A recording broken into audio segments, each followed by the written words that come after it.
On Global TV News Express, court orders Senate to reinstate suspended Senator Natasha Akpoti-Uduaghan. In business, federal government says July date for petrol pricing summits on the foreign scene. United Nations says 613 Gaza killings recorded at 8 sites.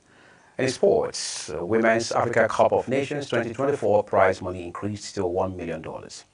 Hello and a very warm welcome to all our viewers in Nigeria and around the world to News Express on Global Television.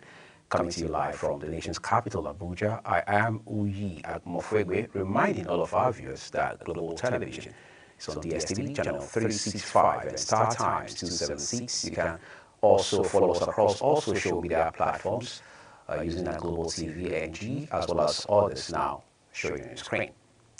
The Federal High Court in Abuja has ruled that the Nigerian Senate acted beyond its powers by suspending Senator Natasha Akpoti-Uduaghan for 6 months, ordering her immediate recall to the Red Chamber.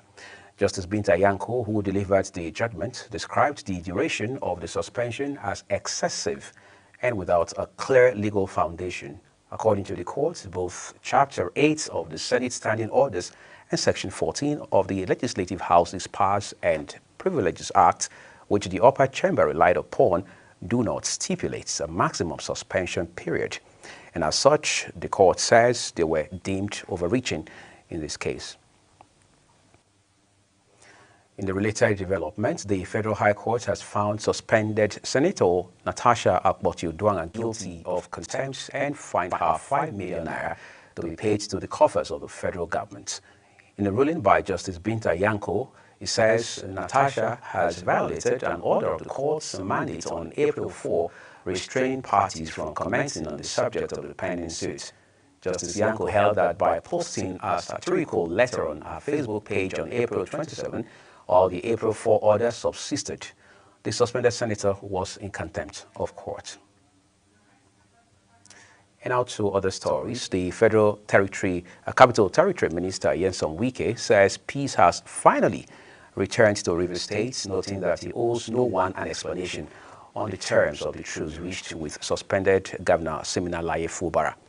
Speaking during a media chat in Abuja, Wike said certain individuals had exploited the Rivers State political crisis for selfish gain, treating it like a personal oil well from which they drew illicit benefits.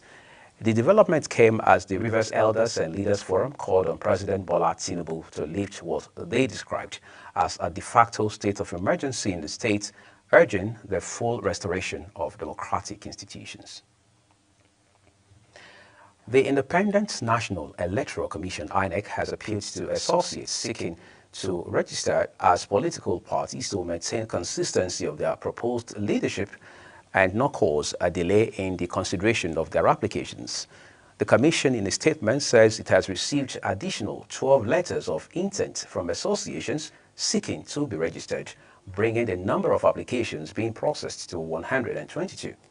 In the statement by National Commissioner and Chairman, Information and Voter Education Committee, Sam Olumeko, the Commission says it was processing all the letters of intent transparently and will constantly update the nation on the development.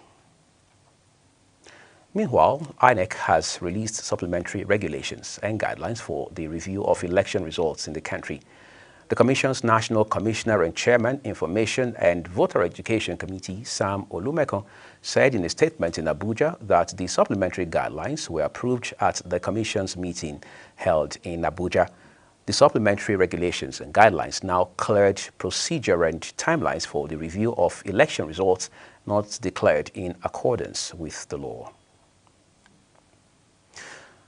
The Lagos State House of Assembly says it plans to establish a modern correctional service center to help reduce congestion in federal correctional centers within the state. During plenary, House Speaker Mudashiru Obasa noted that the bill is aimed at promoting rehabilitation and reintegration, ensuring a more effective and humane correctional system.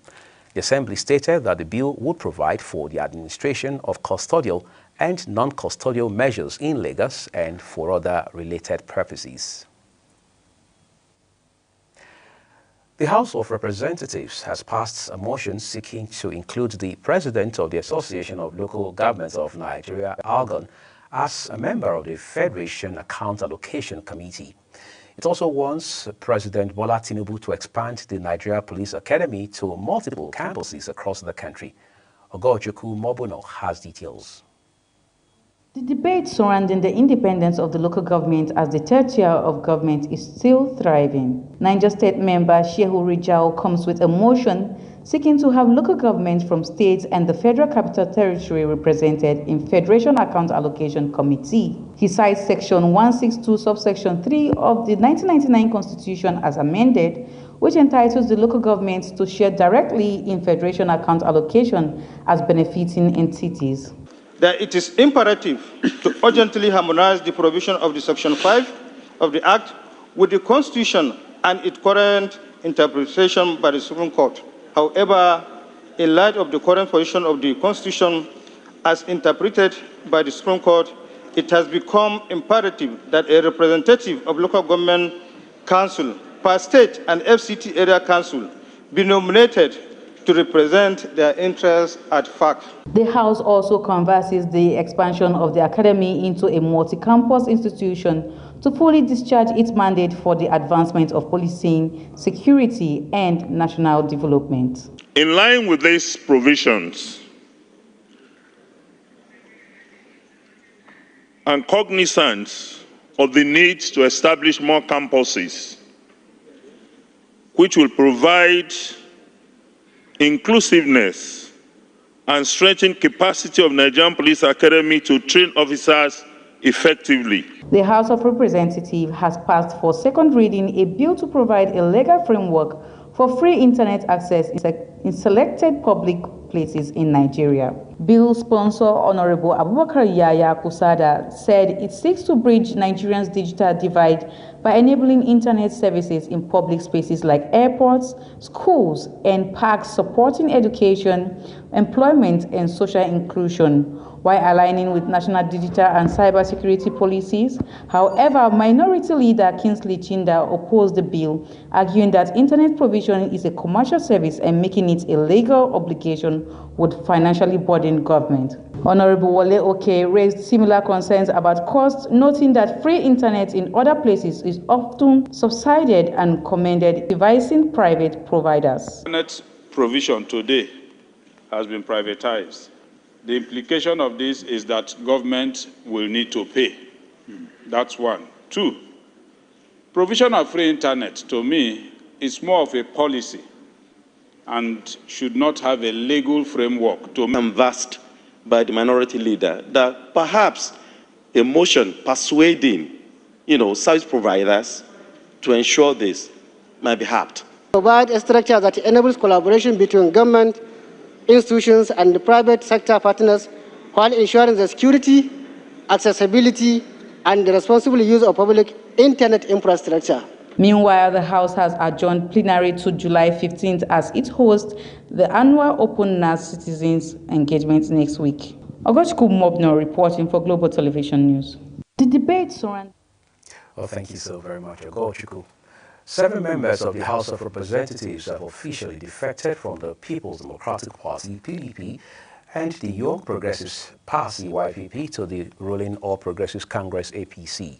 Speaker of the House, Abbas Tajuddin, read their defection letters during plenary session. Sharon Ajay reports.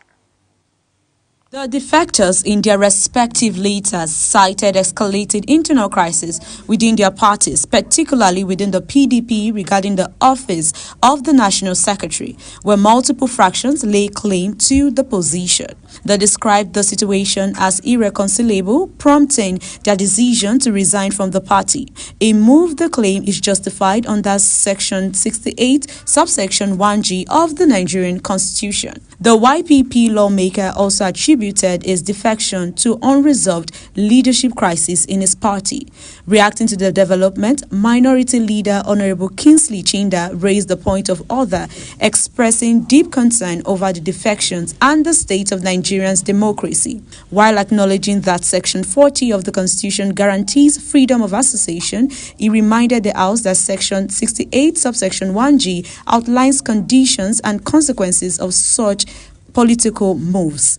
Chinda emphasized that the Supreme Court had provided legal clarity on what constitutes a legitimate division within a party and insisted that legally no such division exists within the PDP at present. My conviction to continuously attract dividends of democracy to my federal constituency and state is paramount and stands far above other considerations.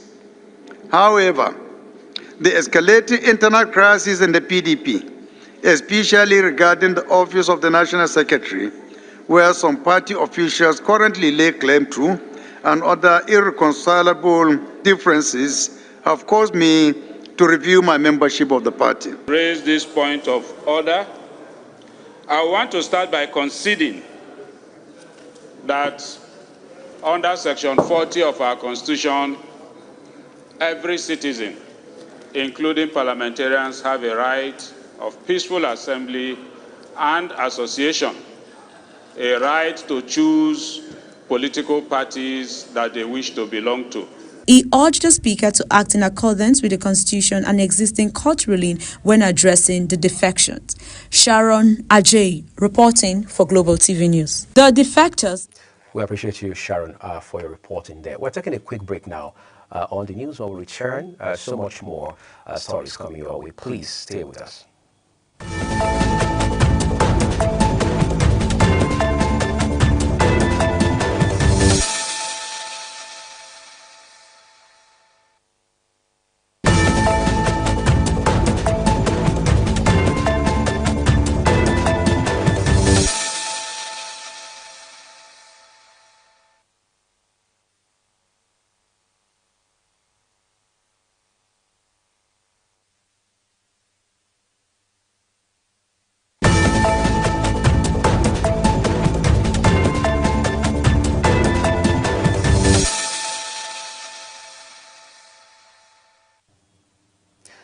The University of Jos, branch of the Academic Staff Union of Universities, has directed its members to proceed on strike due to the non-payment of June 2025 salaries.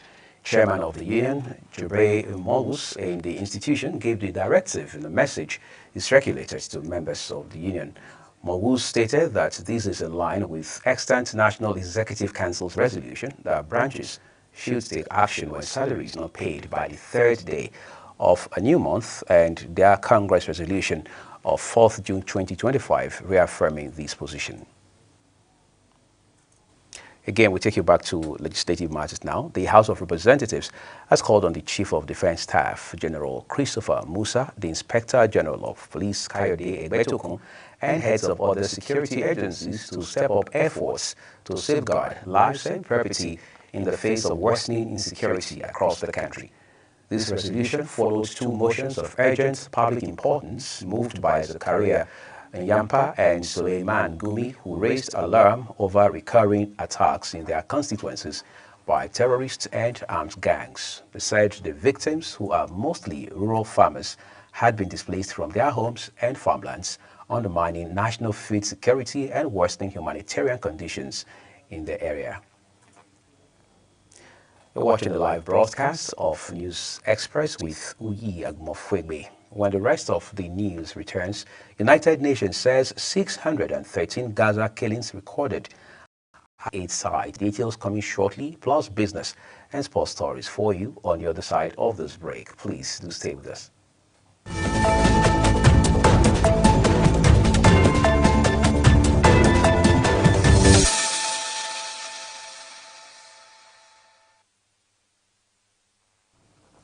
Thank you so very much for staying with us. The second part of this news broadcast now returns with business, where the federal government has fixed July 23 and 24, 2025 for a national stakeholder forum to address mounting concerns over petrol pricing and supply dynamics in the downstream sector amid growing agitation by independent marketers for price regulation. Executive Director of Hydrocarbon Processing Plants, Installation and Transportation Infrastructure at the Nigerian Midstream and Downstream Petroleum Regulatory Authority, NMDPRA, Francis Ogari, confirmed this date and summit at the just concluded 24th Nigeria Oil and Gas Energy Week held in Abuja. The planned summit, organized by the authority is expected to bring together industry operators, marketers, refiners, and government officials to deliberate on petroleum pricing standards, feedstock adequacy, and strategies to stabilize the regulated market. Trade experts have called for improved market connectivity for African small businesses, urging governments, investors, and stakeholders to support more strategic retail linkages and cross-border cooperation.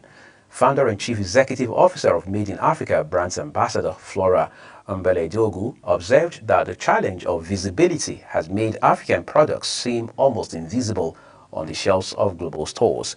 She explained that the collaboration of African small and medium-sized enterprises can transform the narrative as they introduced a new store from her community. The Nigerian Electricity Regulatory Commission, NERC, says electricity distribution companies collected a total revenue of 553.63 billion naira in the first quarter of 2025. In the Commission, a 2025 first quarter report published on its website, the amount was realized from a total billing of 744.27 billion naira issued to customers during the period. The report noted that these represented a collection efficiency of 74.39% compared to 77.41% in the fourth quarter of 2024, when distribution companies collected 509.84 billion naira from a total billing of 658.40 billion naira. On the foreign scene, Afghanistan's government says Russia had become the first country to officially recognize its rule, calling it a brave decision.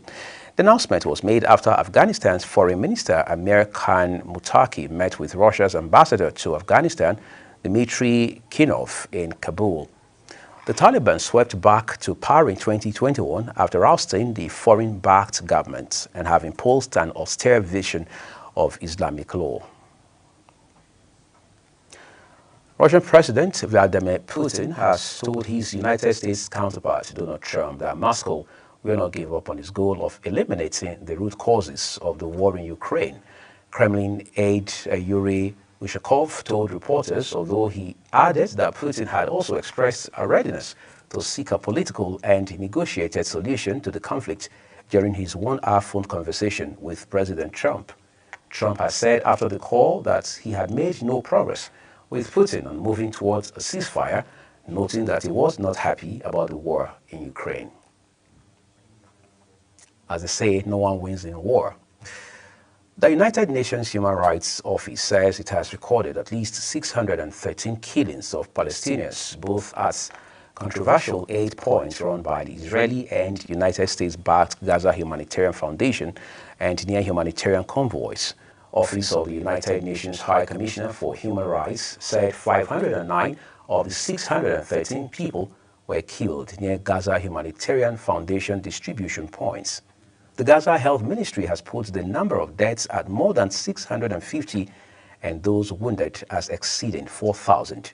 The foundation began distributing limited food packages in Gaza at the end of May, overseeing a new model of deliveries which the United Nations says is neither impartial nor neutral as killings continue around the organization's sites, which rights groups have described as, quote, human slaughterhouses, unquote. Quite a dark picture there to paint, but hopefully we can find some excitement for you from the world of sports now. The Confederation of African Football, CAF, has announced new prize money for the 2024 Women's Africa Cup of Nations. The Africa's football governing body says the winner of the Women's Africa Cup of Nations 2024 finals will be rewarded with $1 million. The second and third placed teams will receive $500,000 and $350,000 respectively. The Athletics Federation of Nigeria, AFN, says it is taking steps to address growing concerns around athlete welfare following reports that sprint sensation Favour Ofili has switched allegiance to Turkey. The Federation President, Tonobok Okowa, admitted that although the Federation has not received any official communication from the athletes or World Athletics confirming the move, the situation has prompted urgent reflection within Nigerian athletics. Okowa insisted that a wider lesson is the need for Nigeria to improve its approach to athlete management and investments. And out of football, Arsenal have decided to terminate the contract of Takehiro Tomiyasu. The Japan defender has not been seen in Ghana's shirt since October of last year.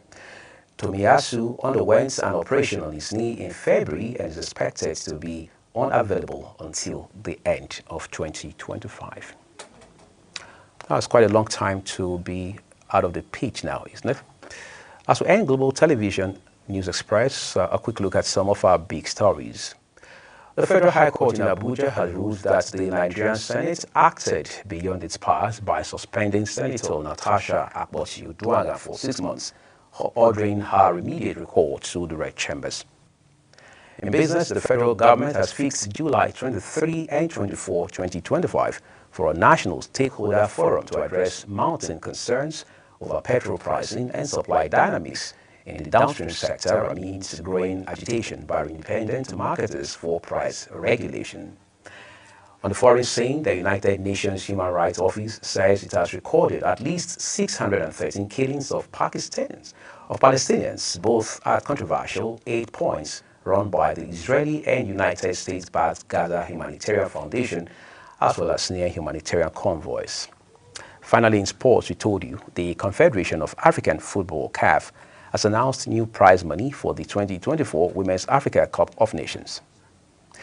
And as your News Express here on Global Television, a quick reminder that Global TV is on DSTV channel 365 and Star Times 276. Follow us across all social media platforms using @Global TV NG, as well as other handles as you now see on your screen. I am Uyi Agumofwebe saying a big thank you to you for watching. I will see you again.